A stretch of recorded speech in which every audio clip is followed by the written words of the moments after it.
Last three have been won by Anthony and two of them by James Cummings, who's my special guest. Go, James. Hey, Eddie, how are you? Sadly, you're not in it today. What's going on? No, not this year. Look, we do primarily breed our horses to be sprinter milers. Yeah. So it's rare for us to have a horse that's ready to stay the journey of the 2500 of the Oaks, but when we've been in it, we've really enjoyed it because it is a classic race.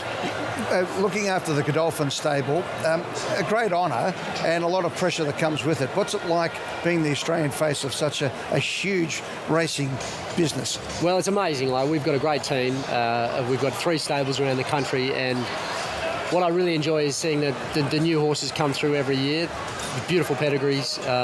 Most of them are bred to be sprinter milers, so we don't tend to have many nominated for races like the Melbourne Cup, but the quality of bloodstock that we do have come through is quite incredible, and every now and then we get some European bloodlines come through from overseas, and that it's always interesting to see the different styles of horses that are bred from different corners of the globe. Yeah. And we certainly get that opportunity from time to time. But yeah, it's a great team to work with, and a pleasure to be a part of the Blue Army. You said to me you brought your kids out to Flemington on Cup Day.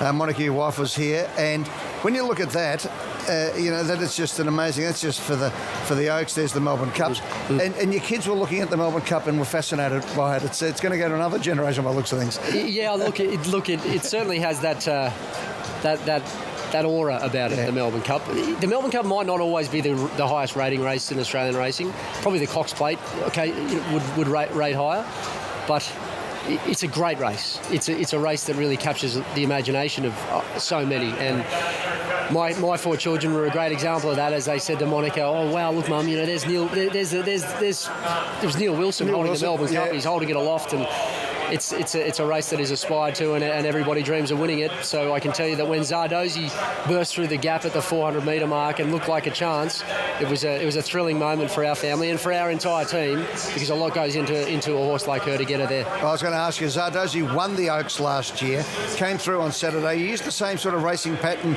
as your grandfather Bart to get Zardozi, and as you said, with 200 to go, you looked a good thing, didn't you? Yeah, well, the last VRC Oaks winner to win the Melbourne Cup was Light Fingers, who was trained by my grandfather, and 1964. He used the race on the Saturday, which was actually the McKinnon, to get her ready for the Melbourne Cup. Sadly, the McKinnon is now on the final day. It's sort of mixed around a little bit, so I used the Empire Rose, which is 400 metres shorter. I wondered if that might have made the difference on Tuesday. It would have been great to have been able to use the 2,000 metre run, because one thing I did say to the stewards after the last on Saturday was, if that Empire Rose on Saturday had been 2,000 metres, Zardozi would have been right there with the winners, and might have even got up and won on the Saturday. Right, okay. So what do you want to change? What would be the perfect preparation? Gay's already saying that if you win the Derby, you should get automatic qualification like you used to in the old days. What do you think needs to happen on a Saturday then? Oh, well, I do think that... and this is Zardozi in the blue just getting... I do think it's interesting that there's been a great shift away from horses on the quick backup, whereas, there used to be a Dalgety on the Saturday that horses might back up from the staying race. The last horse to do that was Shocking. And there used to be the McKinnon on the Saturday, which is now the Champion Stakes on the final day. I get it. The changes are made, and the Champion Stakes is a very good race. Via Sistina pressing on from the Cox Plate. It's interesting, and people would love to see that mare race, and she'll be terribly hard to beat. But it would attract a lot of interest if the McKinnon was still on the Saturday and used as a cup trial for the locals, because the Australian horses are certainly tough enough, as we saw with the winner, who's by Extreme Choice, is an Australian trained horse.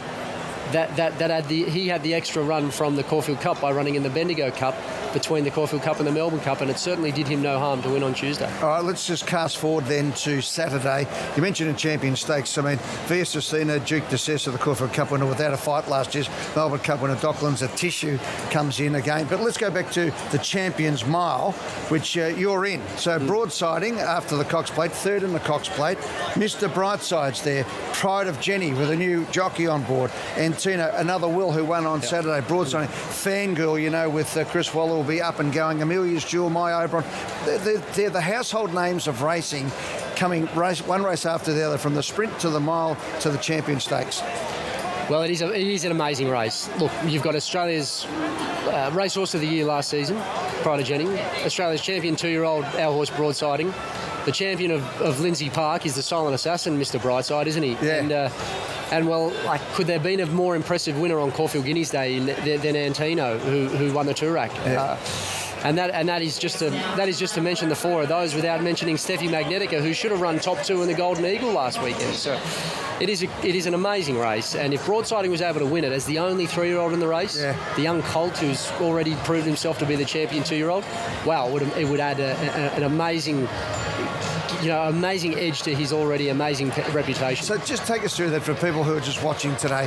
Yes, we know it's a $3 million race, but for a colt to come through like that, what does that do for its breeding potential down the track and the value of that horse? Well, he's got the ability to improve on his reputation. Yeah. He's already returned as a Group 1 winner in the Golden Rose this season, so he's proved to have trained on since his 2-year-old campaign. So he's ticked that box, but he hasn't beaten the older horses yet. He's racing a Cox Plate, his first go against the older horses, and that was a brutal tempo that was set up by Pride of Jenny. Yeah. He was home best of those that are here in the Champions Mile, but he was no match for the Japanese horse, and he was no match for Via Sistina. But they're not there in this race, so now it's interesting. Do we get to see him have the chance to beat the older horses like Mr. Brightside and Pride of Jenny? Well, they'll take some beating, and yet I'd love to see him on a big track like Flemington, and I'd love to see him in a fast pace again, where he can use his weight for age allowance to get into the race, because not many 3-year-olds have won this race. It has been a handicap for many years. Now that it's transferred to a weight for age race, it gives a 3-year-old like Broadsiding a real chance. Great stuff, mate. So great horses coming through. Just one final question. You've got the Cup pin on, as I have as well. There it is. Tell us you're an ambassador for the Cup pin. Tell us just what it means. And I love collecting these. I started collecting these for my boys years ago, and they're just wonderful to have, aren't they? Yeah, well, the Pin and Win partner this year, 2024, is with Ronald McDonald House Charities of Victoria and Tasmania. It's a really important charity that are helping families with sick children. It gives them a home away from home. If we can keep heading along the path we're tracking, which is to break the record from last year's charity fundraiser of more than 548,000, you're looking at over 3,500 of free nights of free accommodation for the year.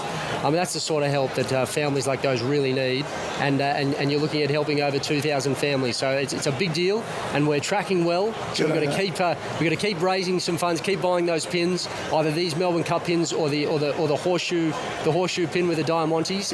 These ones are $10. The horseshoe pins are $15, and we can break that record, and we can raise a lot of money for those in need. Ronald McDonald House, we won't have to go to their most famous employee. The new president of the United States has gone from Ronald McDonald House to the White House. Absolutely. In a couple of weeks. It's been unbelievable, hasn't it? It has, it sure has.